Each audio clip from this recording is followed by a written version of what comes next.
Hello guys, welcome to Happy Streamers channel. Hope you're doing well. In this video, I'm gonna show you how to tell when someone leaves a Discord server. And guys, for that, you need to add a bot to your Discord. So go to your browser.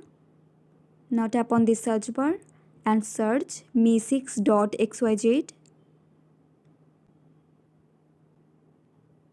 Tap on add to Discord.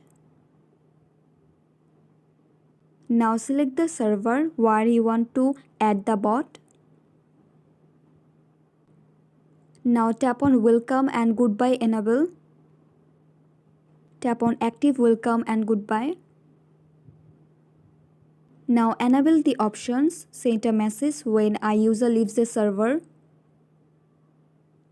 Now tap on this and select your channel.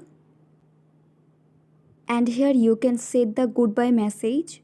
And after all this, just tap on save.